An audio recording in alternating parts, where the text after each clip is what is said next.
of our journey tonight.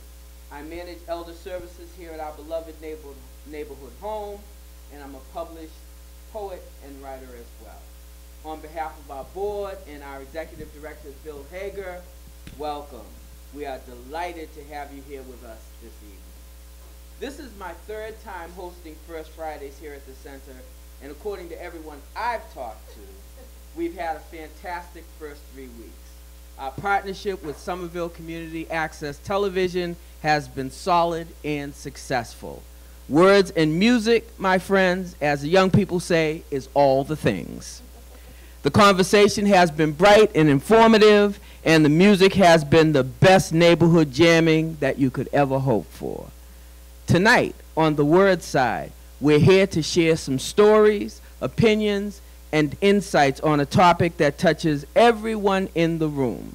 The topic is the love and care, complications and barriers, struggles and victories born in raising special children, or more clinically, children with special needs.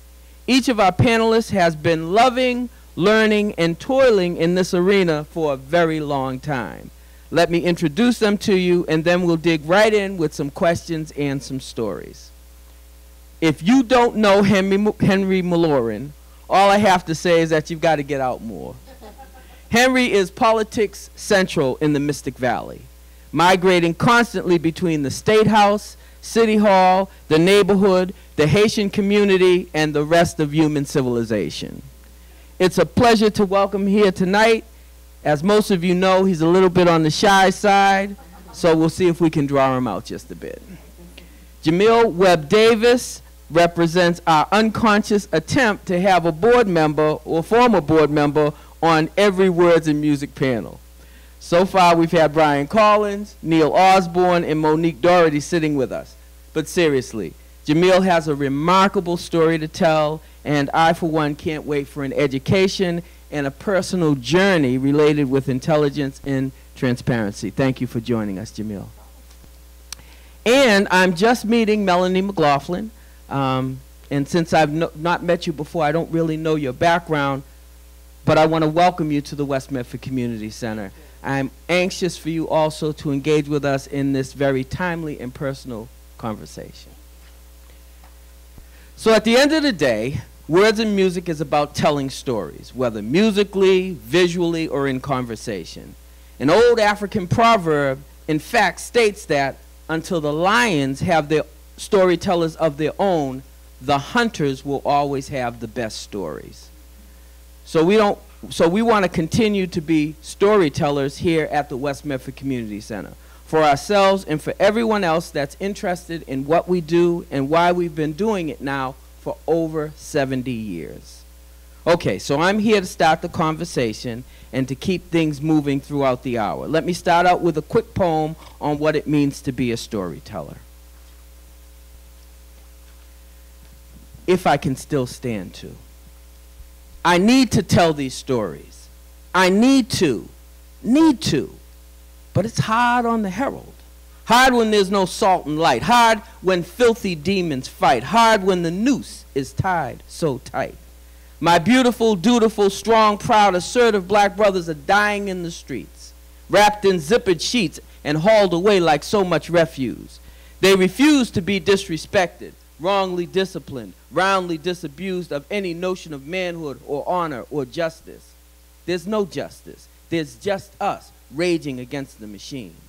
My loyal, intelligent, compassionate, elegant, deliberate black sisters are marching and massing and mobilizing, joining and being joined to messages and visions and a mission. Their date is a date with destiny, a different history, a better legacy, a redefined neighborhood, a community, a sisterhood. We will die for this. He will soon forget all sobriety and look to drink the blood of absolute power, which absolutely intoxicates and absolutely corrupts. He will look to secret societies and foreign hosts, dragons, demons, and hellfire to scatter our ranks and slake his thirst. We will die for this. History's hidden, hibernating, and reconstituting will come upon us with weapons of mass destruction, measured calamity, and major catastrophe. His invitation has been consistent. His rhetoric has been persistent. His minions have been insistent. This cancer has proven resistant to the people of true faith and the power of prayer. Yet we all know that Jehovah Rapha heals. Allah is merciful, and all creation waits in hope and expectation for new miracles and new mercies every day. I need to tell these stories. I need to tell the stories of the dead and dying, where there is blood on the streets and evil lurks in the heart of men. I need to tell the stories of the greed and lying, where justice delayed is justice denied, and lesser angels yield to larger devils. I need to tell the stories of the sad and sighing, the homeless, the sick, the disabled, the special, the poor, the addicted and broken, when love's message meets new locks on old doors. I need to tell the stories of hate multiplying against black, tan, and brown cousins from across the tracks, south of the border, and around the world. I need to tell the stories of lurid lust objectifying, debasing, debauching, and defiling half of our human rib, grabbing and groping and grinning salaciously like it just ought to be. I need to tell the stories of the children. So much privilege and largesse heaped on so few, while the many languish and lose and labor in the shadows. I need to tell these stories. Need to, if I can just stand to. I need to tell these stories. Need to. But it's hard on the griot when there's no salt and light. Hard when filthy demons fight. Hard when the noose is tied so tight. My magical, majestic, miraculous, resolute, proud, black, brown, and tan people are fearfully embracing the faith of our fathers and slowly sipping the honey tea of our mother's spirits, waiting patiently for God's grace to be sufficient, waiting resolutely for his justice to be served. Freedom is a turbulent flight to a destination not yet in sight, through a maze of danger, darkness, and night. Someone has to chart the course, to keep the compass on true north and write it down on tablets so that a herald can run with it, so that hope's audacity is certain and celebrated, so that love's capacity is witnessed and elevated, so that a table is yet prepared for me in the presence of my enemies. I need to tell these stories. Need to, if only I can still stand to.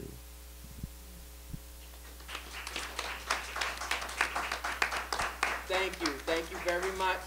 Thank you very much. I've got 3 books. I have them with me if anybody's interested. That's the commercial, and I'm done. And I have all 3 of them. Okay, all right. So, this is an unexpected journey. I want to start by asking each of you to tell us a bit about your relationship to the community and what you do. So I'm going to start with you on my left. Okay. Thanks, Terry. That was beautiful. Thank you. My name is Melanie Perkins McLaughlin, and I am the parent of 3 children in the community. I have a junior, a freshman, and a 3rd grader. And as a leader in the community, I'm the co-chair of the Special Education Parent Advisory Council, which is an advisory for parents of children on IEPs or 504s, which is an advisory of parents on IEPs or 504s, and any other interested parties. And essentially, we are a group that helps support families navigating the school system, particularly around needs that our children have. And my 3rd grader, Gracie, has Down syndrome, and we had a prenatal diagnosis before Gracie was born, and we had really no experience with people with disabilities, and we were really afraid about what that would mean for our life and what it would mean for our other 2 children, and we changed our mind every half an hour as we were deciding, and ultimately we found out about a program at the Mass Down Syndrome Congress called Parent First Call, and I knew that to make an informed decision I would have to meet other people that had experienced children with Down syndrome, and a gracious family invited me into their home, and I met their little girl who was playing hide and go seek with her brothers and sisters, and she was jumping out and telling her brothers and sisters where she was when they were looking for her. And I could see that she was a little bit developmentally delayed, but she was just a little girl. She wasn't the monster that I had created in my mind of what I thought disability might be. And so now when you talk about Hope's audacity, that pretty much sums it up. Yeah, Thank you. Thank you. That's a wonderful description. And we're going to get back to you on some of those points. Henry Malorin. Well, my name is Henry Miller, and I've been living in Medford for the past 50 years. From my accent, you know I wasn't born in West Medford. But from my accent, I'll tell you Medford is my place of birth in this country. Okay, I raised two young adults here. They was from children to being an adult. The first one, his name is Reginald Miloyan, who is a resident and a homeowner in the city of Medford. He was born without a doubt with no problem whatsoever. Without 2 to 3.5 years during my military run around the country, we discovered he was autistic. During that time, people didn't know how to spell autism, never mind to explain you what it was. I sold more than 3 houses, traveled around the country, my wife and I, in search of, answers, and we get to none. 1979, at Children's Hospital, which is one of the best children's hospitals in the nation, we were told, my wife and I, by a panel of the 9 best children doctors in Massachusetts, to put him in a mental institution. And as a dropout from medical school, that's how I ended up in Medford. I was supposed to go to Tufts, but now here I am, I'm married, so I had to do what I had to do. Instead of putting him in a mental institution, I told them, we can turn that around. And we turned it around. We turn around today, okay, we travel from east to west, from north to south. We travel the entire country talking to other people as a motto to say, guess what?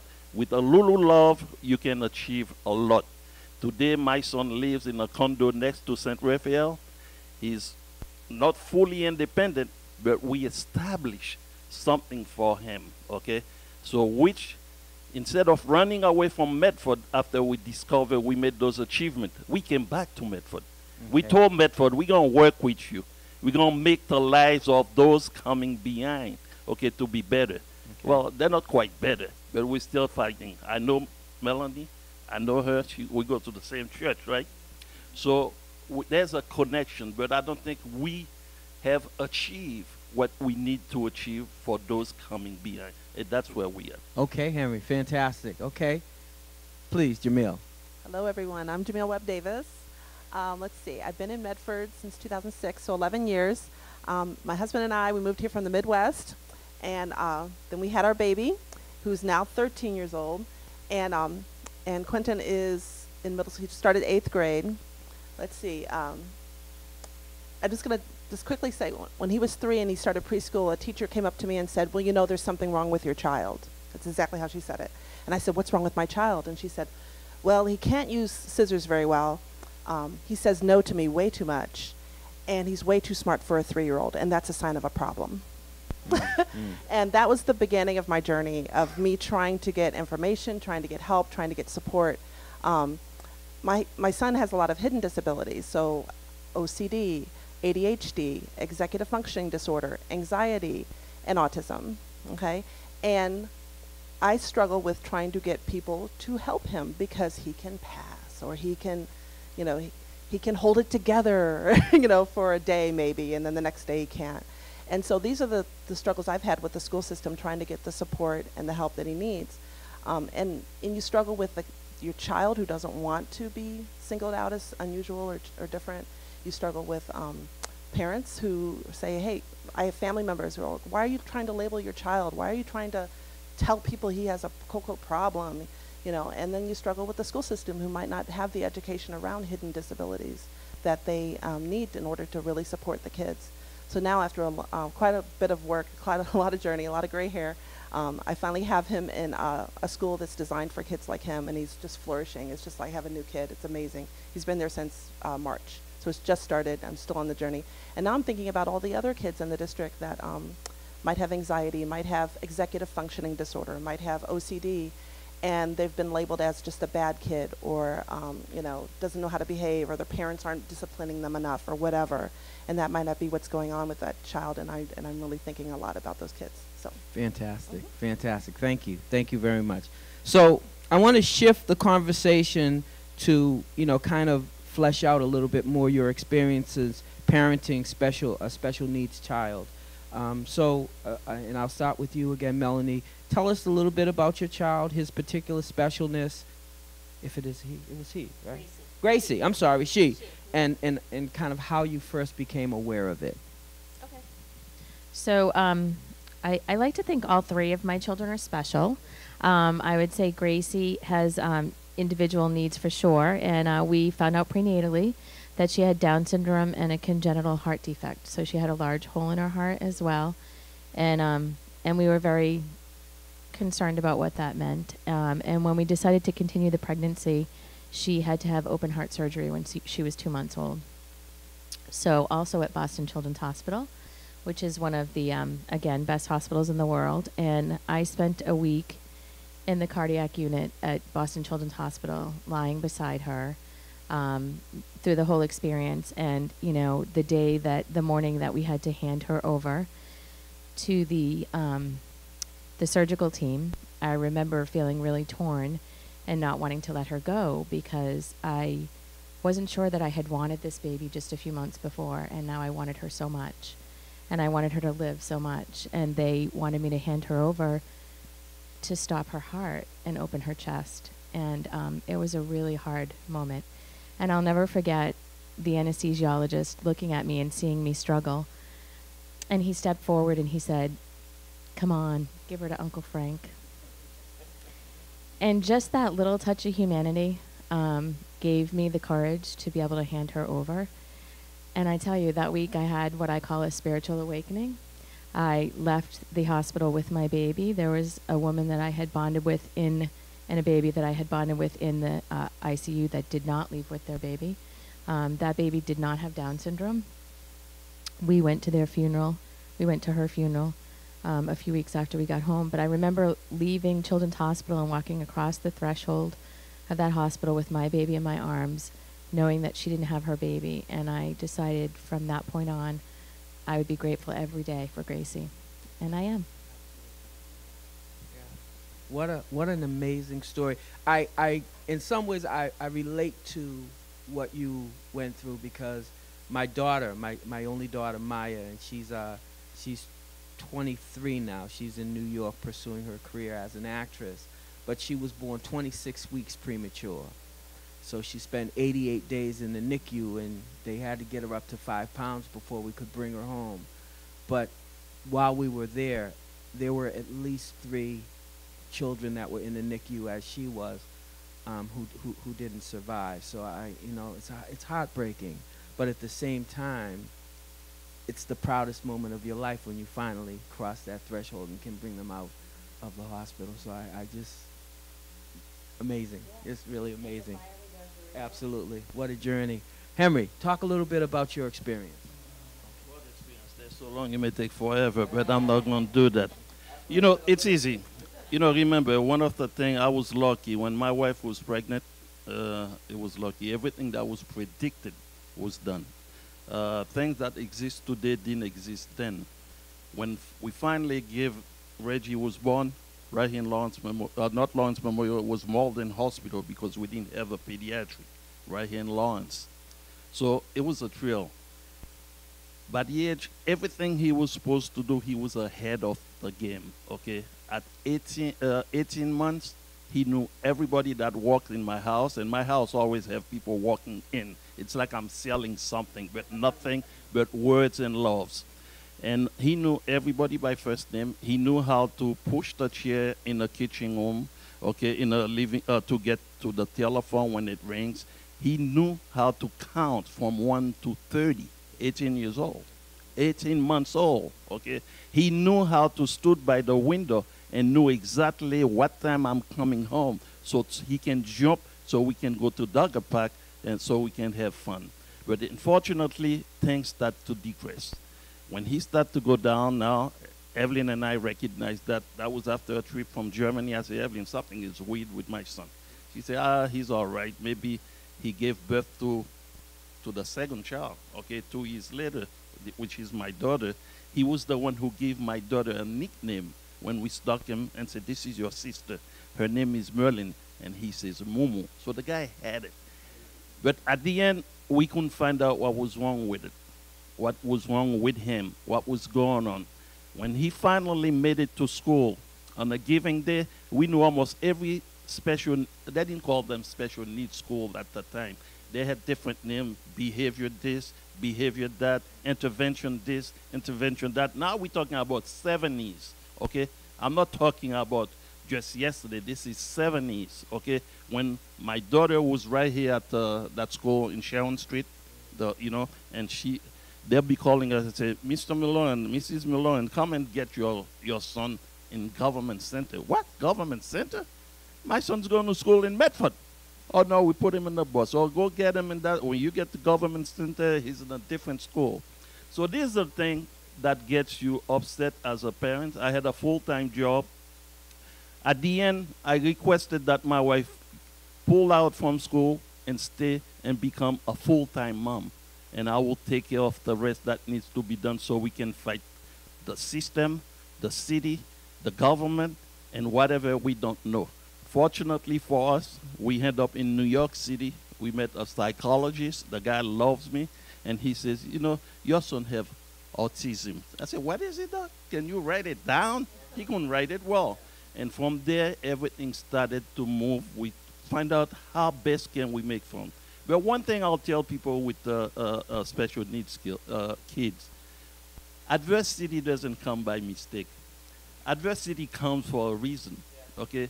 I said that many times. The first time I said that in front of a joint committee in Washington, and people say, is this guy sick or is... No, this guy is real. You are chosen to do something. If you take it with full heart, you can make a difference. I'm not saying you're going to erase the disability. Oh, I only have one son.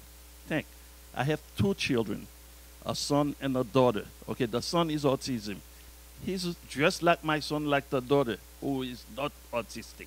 Okay, and that's how I treat everybody. Adversity comes for a reason. It came to you just to find out the best you have inside of you to help others. I'm not doing what I'm doing for my son. I'm doing it for other people. That's how I met Melanie. That's how I met Jamal, Okay.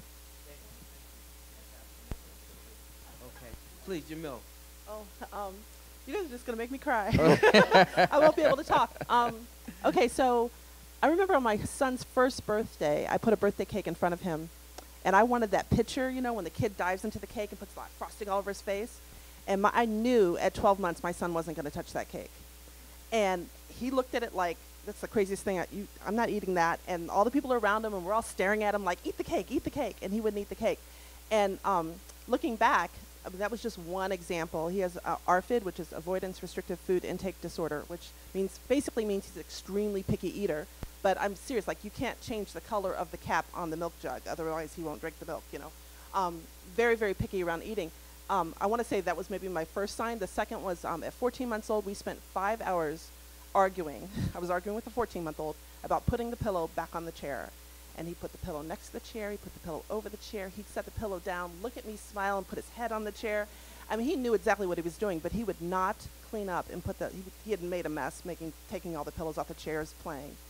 And I said, time to clean up, and he would not do it. And I remember it was a Saturday, and we started around 9 or 10, and around 2 or 3, I finally gave in and said, fine, don't clean up.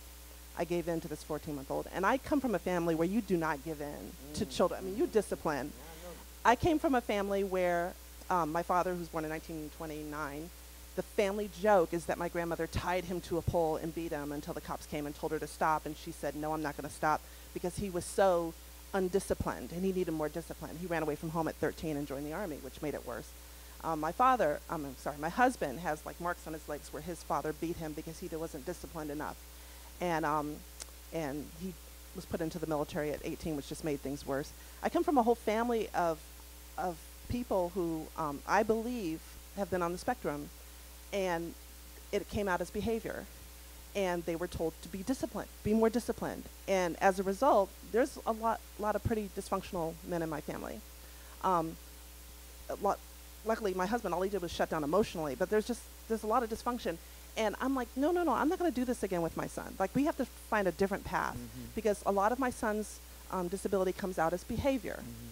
And so when you have, my son's 13, he's 6 feet tall and weighs 200 pounds. Okay, so when you have a big black boy in 8th grade who's literally like tearing all the stuff off the walls because he's so upset that there's gum in the water fountain, and now in his mind, he's never going to be able to drink water at school again.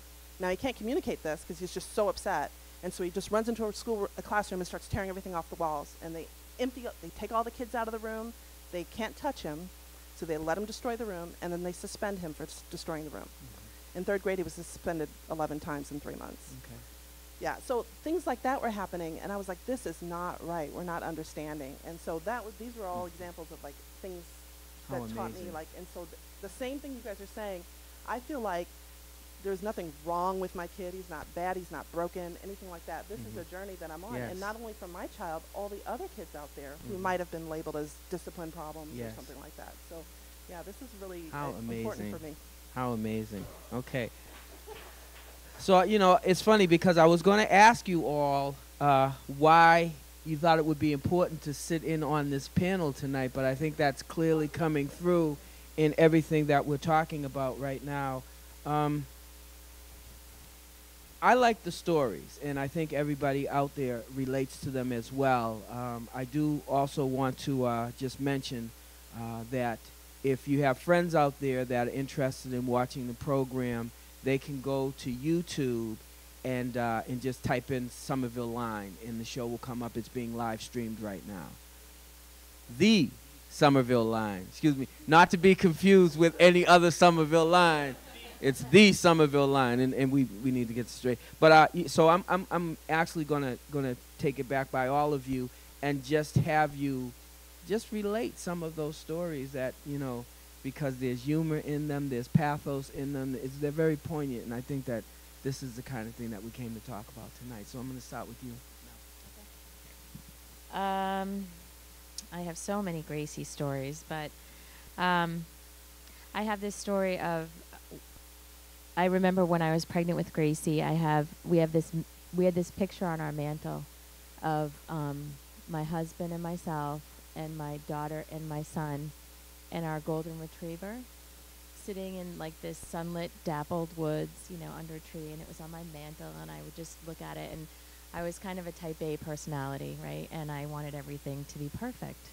And I thought that was a perfect family picture, and I was really wound way too tight. And I remember looking at that picture and feeling kind of sad that knowing that I was going to have a daughter with a disability, that I would never have that picture again. And so, as I said, I had this spiritual awakening after the cardiac unit, and I came home, and it was suddenly like everything that I had seen in black and white was now color, right? And I could see all these things that I couldn't see before and that I hadn't understood before. And I walked into the house, and one of the first things I saw was that picture on the mantle, and I looked at it, and I just started laughing because it was like, the reality was my son had just gotten yelled at because he had thrown a rock. My daughter was sick with a cold. My husband and I were fighting, and he was holding the dog down. Like, there was nothing perfect about that picture, and there never was. And so it was just this sudden understanding of nobody's perfect, and, it was a real relief to realize nobody has to be. So before I take that advice, what does the picture look like now? Oh, so the picture now it's funny because the next Christmas card was the most beautiful. And I got more people that called me on that Christmas card than anybody else, and than any time else. And it was my 3 little ones in the middle of Ireland visiting their grandparents. And Gracie was smack in the middle of them, and she was giggling. And the other 2 were right beside her. And it's just one of my favorite pictures. It's beautiful. Okay, Henry, you're a natural storyteller. I mean, it's what you do. We all know that already from sitting with you at lunchtime. So give me a story, okay? Let's see how you change things. Okay, my son was about 8 years old. We live in a single house. We're still living in the same house that we own for the past 42 years. We make sure we put him on the second floor where his bedroom used to be so he doesn't run out. When he ran out, sometimes we don't know how to find him. Well, he was smart enough to open the second door window, climb down, okay, and wander around the street. At one point, what did I do? I went and talked to the chief of police of Massachusetts. I said, Chief, I have a son who's autistic. He has speech impaired, but I want him to be none. Now remember, just like you say, my son is a big guy. I wish I was as big as him. No one would have messed with me, but he's big. I told them, I want every single police officer who works in the city of Medford to know my son. He said, how are we going to do that? I said, easy. See, not only I challenge you, I bring the solution to you. He says, how are we going to do that? I said, Chief, there's 2 roll call because there's 2 shifts of 12-12. Okay, you talk to your who's going to work that day. I'm going to every single roll call in the city for 1 month. Okay? I'm going to bring my son. When I can't make it, my wife's going to bring my son. And every police officer is going to look at him, and they're going to know who is Reggie. Well, guess what? Reggie went to ride a bike with his mother, who's not famous on riding bike. They went behind the state police, who used to be MTC police. Those who lives in Medford knows that. Well, he left Evelyn behind with his bike. And Evelyn called me at work and said, I can't find Reggie. I said, where'd you go with him? Oh, we went bike riding. Okay, it's to show you how the kid may be autistic, but they're smart. They know what they're doing. Okay? And I received a phone call at work. At the time, we didn't have cell phone. It was telephone. You have it or you don't. You missed we didn't have voice messages. Okay? And I got the phone. He says, this is the Belmont police officer. Whoa, whoa, whoa. What's that, sir? This is Belmont police officer. We have a son with your son, Reggie. I said, yeah, he's my son. Where is he? He's at the Belmont police station. For what? What did he do? No, he didn't do anything. We saw him wandering around with his bike, and we brought him over. We asked him, what your name? He knew his name. He knew his name. He knew where he lives in Medford. He knew his phone number, just a basic element. Okay, the cop said, can I come and get him? No, we'll bring Reggie to you because he knows his address. So that's her story. And that's what we have to do with our child. They're not different. They're just human.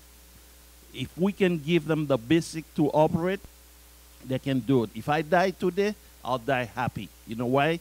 Because what I left behind for him to function is better than what they were going to give him. Don't tell me what I can do for my child. I'll tell you what I want. Okay? I just said that. I'll tell you what I want. Give me a story, Jamil. Oh, a story. Okay. Okay, so I'm an analytical numbers person, so my story is going to seem like it's very, not like heartfelt, but it really is. Okay, so I used to work at a big insurance company and gather data for actuaries. It sounds way more impressive than it is. And I love making charts and graphs, and I'm in Excel doing crazy stuff like that. So when it came time to talk to doctors and school and everybody about what's going on with my kid, the first thing I did was make this little chart, basically a calendar, and say, well, look at all the days he's been suspended, and look at all the days you call me to come pick him up. And I had it all like printed off with colors and everything, and I show it to them. And I showed it to a doctor once, and she goes, you know, it's illegal to suspend a child for behavior that's a manifestation of his disability. And I said, what? And she turned and Googled it, and she's like, yeah, it's like common knowledge. And I was like, oh my gosh. And of course, the next meeting, I'm, yelling at everybody. Anyway, so that's when I learned that charts work. So then I started tracking how often my son cried versus how often he screamed at me versus how often he got violent, before school, during school, after school, and right before bedtime.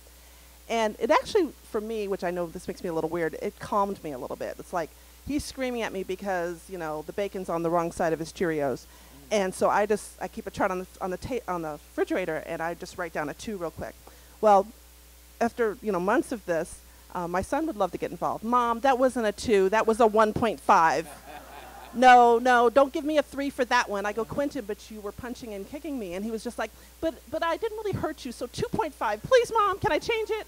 Yeah, this is the discussions. Yeah. But he didn't seem upset about it. He actually, and he would go back and refer to him sometimes. So I'd have these charts, and I'd bring him to the IEP meetings, and I'd say, look, look at all the red, because then I color-coded it. So the 3s were reds, and the 2s were, So then I'm like, look at all the reds. This shouldn't be happening. So then when it came about time when they wanted to, they started giving him A's and B's. When he wasn't doing homework, he wasn't keeping his head up, he wasn't in class, he'd get up and walk out. But he got a B, he'd get an A. And I'm thinking, well, you're not doing, and they'd say, well, he aced the test. So he's not doing his homework, he's not staying in class, but he can ace the test. Yeah, my kid's bright. However, part of the grade is homework, part of the grade is participation, right? So you can't do this. So I started charting. This is developing relationships with teachers. This is how you get the information. So I started charting, like how often does he keep his head up? How often does he stay in class? How often? And I make these little charts. And I bring them to the meetings and plop them down and instill the behavior and everything. So this is what I did. I charted how often I had to call the police for help to get him to school. I charted how often he was continually getting suspended all the way through 6th and 7th grade. And the charts and everything had a different color, and so these became very pretty. Just last night, we have him in a different school now, and just last night, Quentin says, Mom, I want to see my charts. And I said, really? And this isn't something he's even talked about probably in a year. And I said, yeah, they're upstairs in a binder. I actually had to just organized it. And he's like, I want to see them.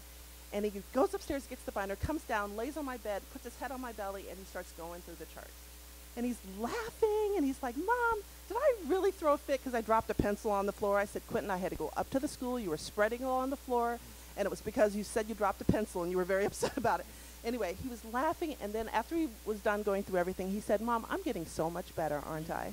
And I said, yes, wow. You are. And that just, tore me up because I'm like, my kid's amazing. Wow. Wow.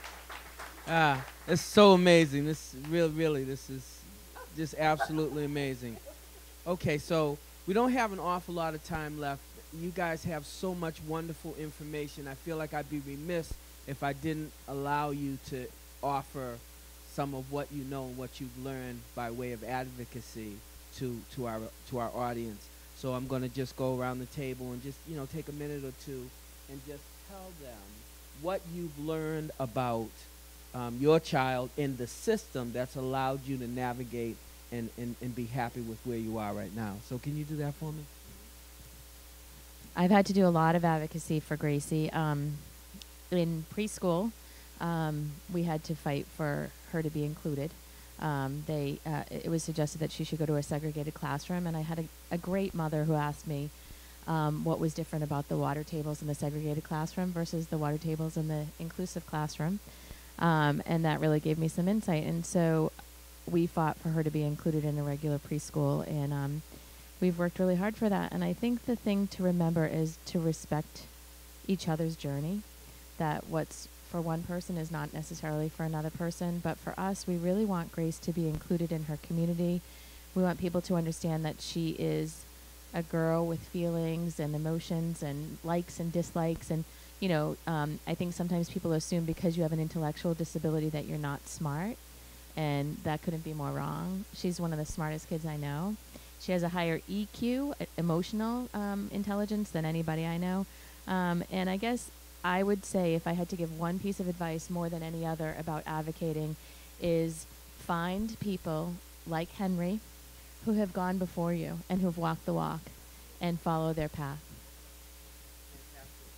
So Henry, talk a little bit about how you walk the walk. If I can still walk, I doubt it. But the thing, part of my objective was not to completely change my son, like I said during the story I was telling, and which is still like I used to go to church, which I don't because I don't have the time to go to church. I am the church because what I do on Sunday is go throughout different communities throughout the state of Massachusetts, talk about people what you can or cannot do. But one thing I'd like the audience, whoever's listening, and I have two beautiful women next to me. They know the system. I've worked with them. I've worked with Melanie. I met Jamel through here, and we've gone to the church. I think she met my wife. My wife is the brain behind this. I'm the supporter, okay?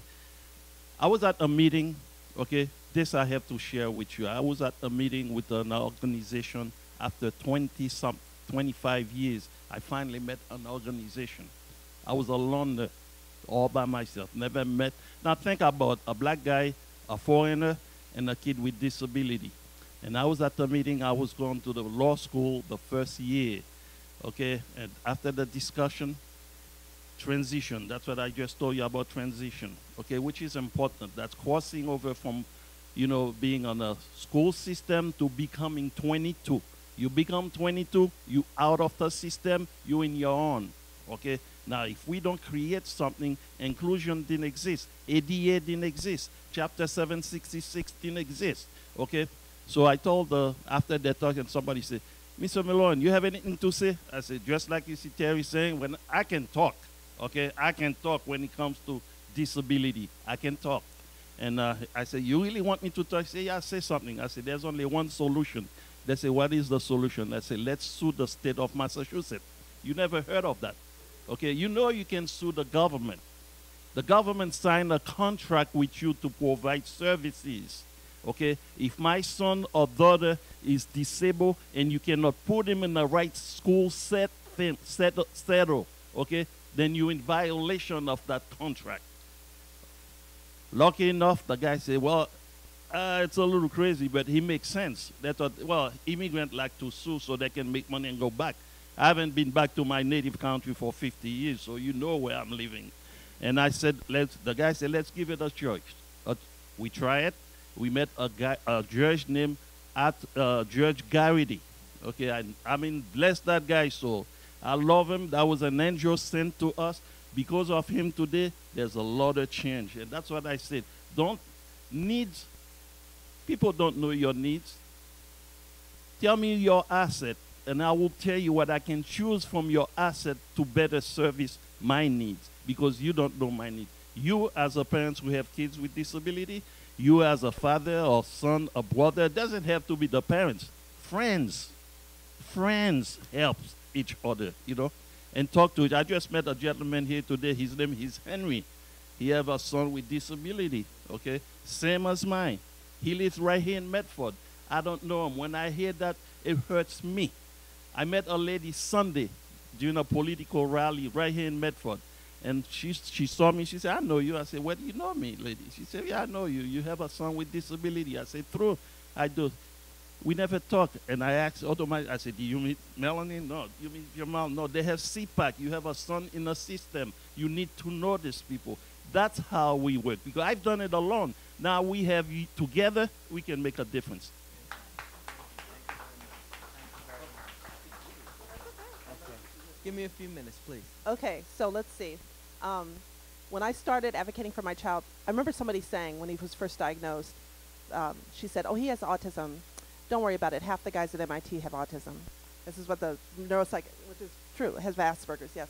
And then she said, just make sure you advocate for him.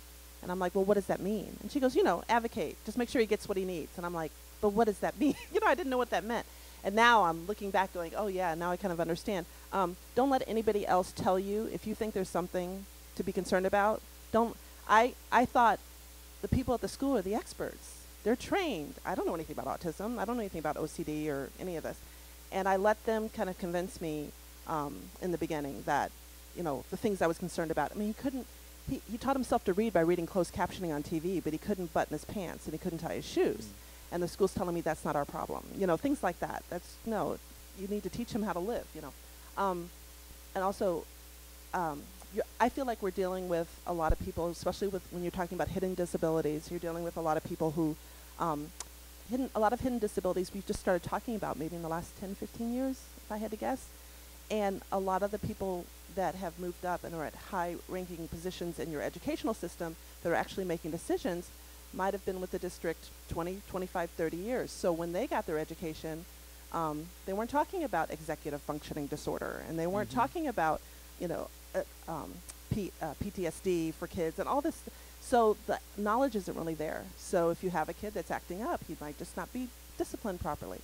I've also run into a lot of pushback on how I should discipline. He needs more reward and consequence, and if you just punish him, basically, he would behave better.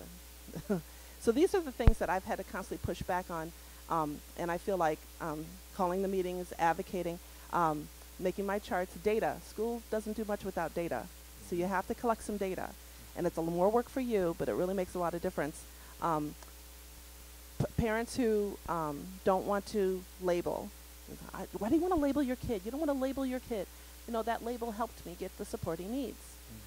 And I think that my kid's smart enough to say, hey, what's going on, Mom? Versus, you know, why can't I kind of play on the playground just like everybody else?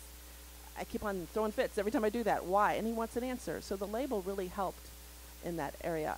So I don't think we should be afraid of labeling. And then everything changed when I started going to CPAC meetings. Not necessarily because, partly because I was talking to Melanie, I was talking to the other mothers, but, you know, the school shows up at CPAC meetings, and they look to see which parents are at these CPAC meetings. And I do believe I started getting more support when I started going to CPAC meetings. Just being there helped. Oh, she's going to become an educated parent, you know. So if you go to those meetings and then you connect with the other families, don't be afraid to label, and don't be afraid to, to state what you want. You know your kid best, and I know punishing doesn't help my kid, so we got to try something else, and trust that. Trust that you know your child. Absolutely. Thank you so much. Thank you very much.